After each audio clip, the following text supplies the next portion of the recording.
नमस्कार, आप लोग देख रहे हैं सारसा नाउ और मैं हूं आपके साथ संदीप मिश्रा। बीजेपी की नई राष्ट्रीय टीम सामने आ चुकी है। राष्ट्रीय अध्यक्ष नितिन नवीन ने अपनी टीम का ऐलान कर दिया है और इस ऐलान के साथ ही कई बड़े राजनीतिक चेहरों को नई जिम्मेदारियां मिली है। लेकिन सवाल सिर्फ ये नहीं है कि किस नेता को कौन सा पद मिला।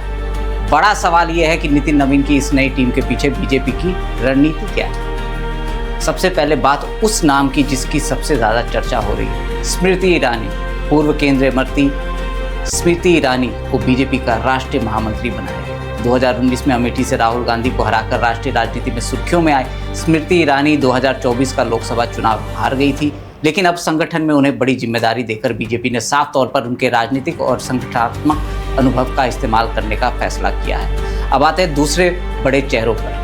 राजस्थान की पूर्व मुख्यमंत्री वसुंधरा राजे, बीजेपी के वरिष्ठ नेता राम माधव, उड़ीसा के बैजयंत पांडा और उत्तराखंड के पूर्व मुख्यमंत्री तीरथ सिंह रावत को राष्ट्रीय उपाध्यक्ष बनाया गया है। खासतौर पर राम माधव की वापसी को संगठन के लिहाज से महत्वपूर्ण माना जा रहा है। यानी नई टीम में बीजेपी ने एक तरफ अनुभवी नेताओं को जगह दी है तो दूसरी तरफ संगठन को आगे की राजनीतिक चुनौतियों के लिए तैयार करने का संकेत भी दिया है। अब यहाँ सबसे बड़ा सवाल, क्या ये सिर्फ संगठनात्मक बदलाव है या फिर इसके पीछे आने वाले चुनावों की बड़ी तैयारी? 2027 में देश के कई महत्वपूर्ण राज्यों में विधानसभा चुनाव होने हैं। इसके बाद 2029 का लोकसभा चुनाव भी सामने होगा।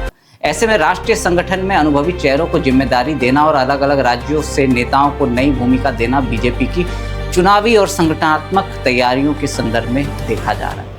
हालांकि ये कहना जल्दबाजी होगा कि किसी एक नियुक्ति का सीधा मतलब किसी खास चुनावी रणनीति से है, लेकिन इतना जरूर है कि राष्ट्रीय टीम का गठन किसी भी बड़ी पार्टी के लिए संगठन की प्राथमिकताओं का संकेत देता है और नितिन नवीन के सामने अब सबसे बड़ी चुनौती यही होगी, दिल्ली में बनी रणनीति को राज्यों से लेकर बूथ स्तर तक कितनी मजबूती से लागू किया जाता है। एक और नाम पिछले दिनों चर्चा में था, अनुराग ठाकुर। उनकी राष्ट्रीय संगठन में वापसी को लेकर अटकलें थी, लेकिन घोषित नई टीम में उनकी नियुक्ति की फिलहाल पुष्टि नहीं हुई है।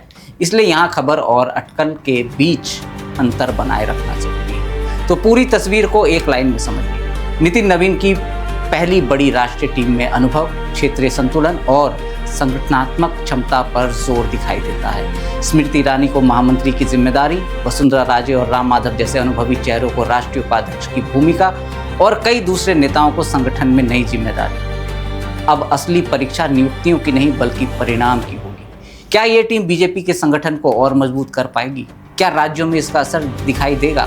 और क्या यही टीम 2027 के चुनावी मुकाबलों के लिए बीजेपी की रणनीति को जमीन तक पहुंचाएगी? इन सवालों का जवाब आने वाले महीनों में मिलेगा। फिलहाल इतना तय है, बीजेपी की नई टीम सामने है और अब नितिन नवीन के नेतृत्व में असली परीक्षा शुरू हो गई।